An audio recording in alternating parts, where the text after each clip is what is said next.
At the Department of Aging, we realize the importance of helping people be ready. Be ready for a disaster or an emergency that could come up. In Los Angeles, we know that we might have all kinds of disasters, anything from a fire to police activity to some medical emergency, but we really never know what's going to happen.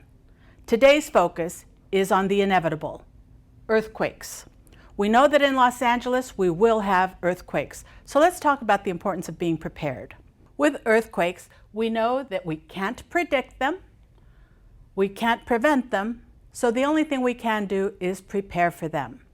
We encourage people to be ready by having a go kit. Above and beyond what people do to be prepared in their own homes and their neighborhoods, it's very important that older adults have their own go kit that they can grab and go in the event of an emergency. For example, here at the Department of Aging, we have a go kit that we suggest people start, and you can do this by just using an old backpack or finding some other bag that can easily close and carry the few items that we're going to talk to you about. One of the most important parts for older adults is to make sure that they have a 7-day supply of their prescription medications. You can get these pill boxes at various locations, and what we suggest that you do is that you fill it up so that you have the 7 days worth of medications in the event that you have to evacuate and be gone. We also encourage people to have a record, an inventory of any important things that they have in their household or information that they need to have recorded, and you can do it on one of these small little memory sticks. A picture of your pet is very important because after all, one cat may look like another cat and a dog is a dog. So if you have a picture, then at least you can have some help in finding them. So the important thing is to be ready for an emergency. Make sure that you have your medications ready and you have a go kit ready to go with you. Be ready. Today we're at the headquarters of Los Angeles's Department of Animal Services, right in downtown LA, and we'll be speaking with a couple of very interesting people. First, the general manager to my left, Brenda Barnett. Welcome, thanks for being here. Thank you. And Cindy Sanchez, who has a business in Pasadena called Planet Doggy. Did I get it? Yes, you Planet Doggy, great. And we're going to talk today about a little known or a little considered aspect of disaster preparedness, especially as it applies to seniors.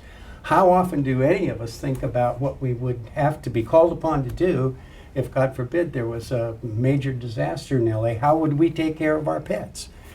And I thought, interestingly, in the beginning conversations, so much of what we're going to talk about for pets will help seniors too. Absolutely. Now, is there a kind of a rule of thumb about how many days you might have to prepare yourself for in case of, well, let's say, an earthquake, which we're famous for? I don't know that there's a number of days. Mm-hmm. I think that you just want to make sure you have all the supplies that you would need. So normally if you have prescription medicines for yourself or your pet, you're going to have probably a must supply that you could have. We usually recommend, it'll be interesting to see if we recommend the same amount of water. We usually say it's good to have 5 gallons of water, and that sort of thing. I think for us, the big thing I would want to emphasize is make sure that your companion animal has a microchip.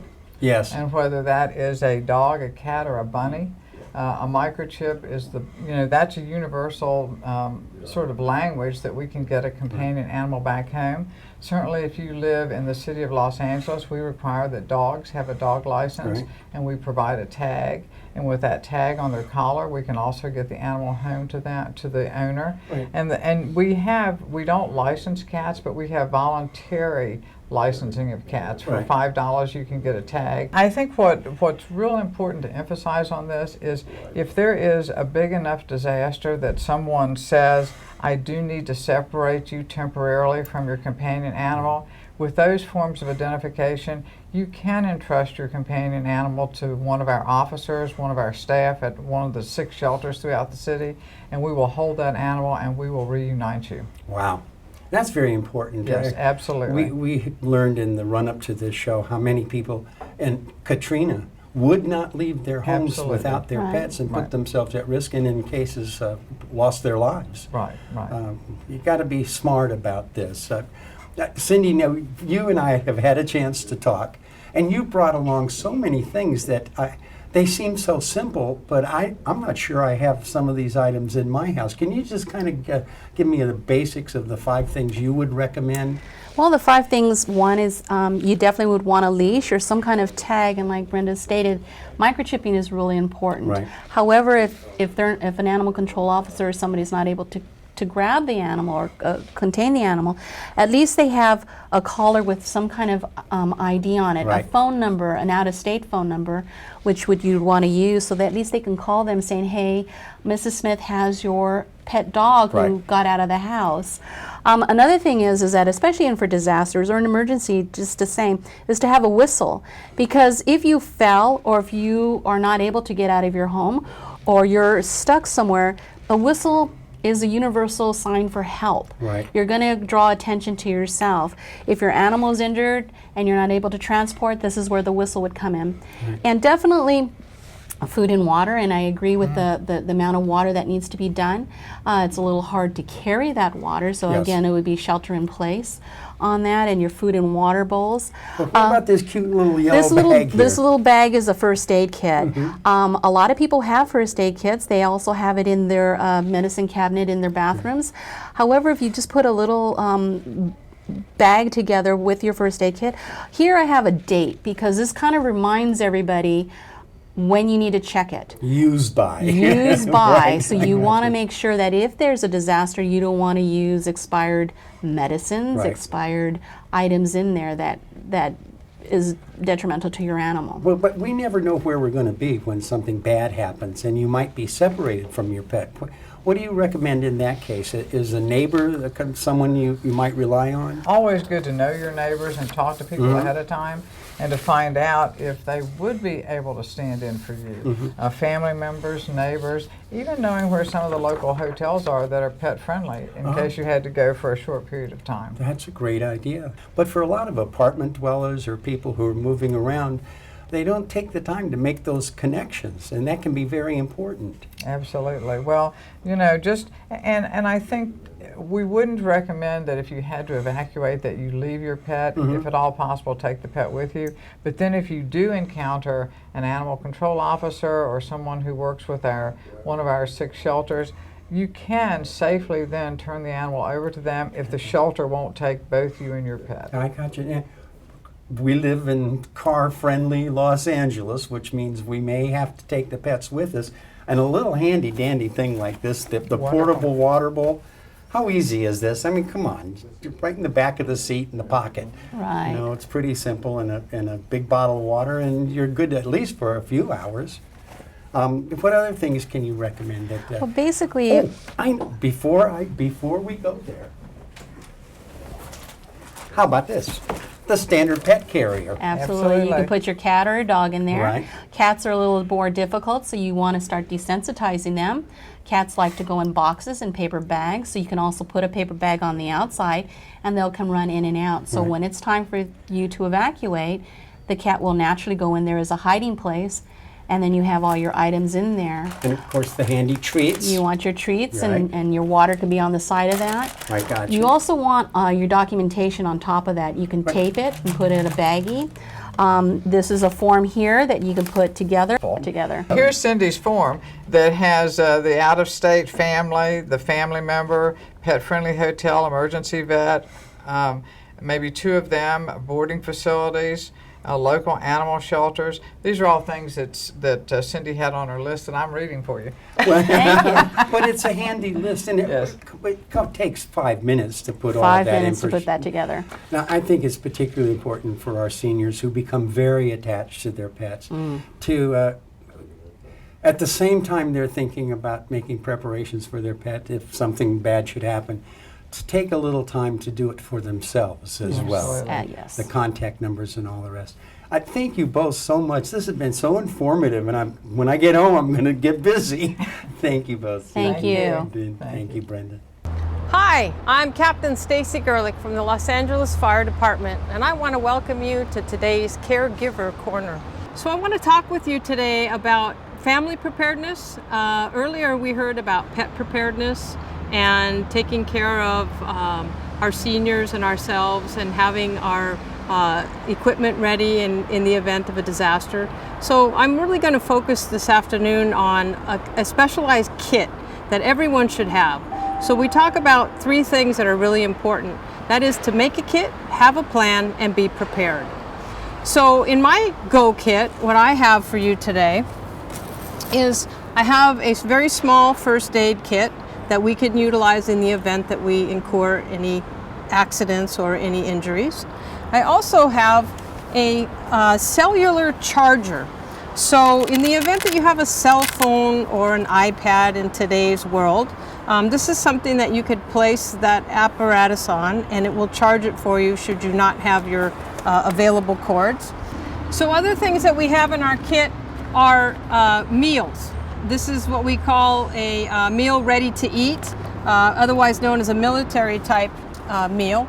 A flashlight. This flashlight also has a radio and an alarm on it, and it's kind of a 3-in-1 deal, so you only have to have one piece of equipment. Other things also that are important depending upon yourselves for safety. This is like a rescue tube. This is just a simple little kit, and inside there's a glow light. There's also a Mylar blanket, so if you're in inclement weather or you need some heat, you can use that. And then one of the most important pieces of equipment in here is a whistle, because you can blow a whistle a lot longer and louder than you can yell at the top of your lungs. So these are some of the things that you would want to have in your kit. Again, because we're talking about the senior population, maybe some diapers or things in case you get stranded for days on end and you cannot get to a restroom.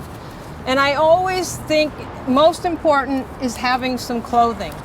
Maybe a sweatshirt for inclement weather, an extra pair of jeans so that in case it gets cold, a t-shirt or whichever you are most comfortable with, an extra pair of socks also, because if your feet are wet, it becomes very uncomfortable. Now these are, some of the things that I put in my Go kit, but you can put whatever you think is most necessary for yourselves. And don't forget about your pets. We also need to have the kits for our pets. It's very important. And these are just, again, depending on the size and your ability to carry something, a backpack is always better because you can put it on and you have the use of both hands. So this is really important. And small denominations of cash. If you only have a $50 bill and you need a gallon of water, it's going to cost you $50. Things will not be working. They will not be able to make change. You can put these together however you like.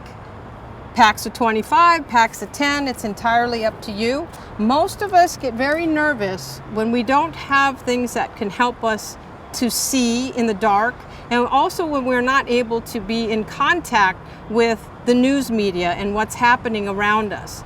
So the most important aspects to remember are to have a kit and make a plan and be informed. You should all have what we call a family plan. The family plan is something that you can very simply keep in your purse or your wallet. It's a ready form that is available on ready.gov. It's a simple piece of paper, and on this piece of paper it asks for very specific information, like an out of area or out of state contact with the phone number. It also allows you the ability to put your medications on here. And as important as the name of your medication, you also need to put the milligrams that you take and how many times a day you take that.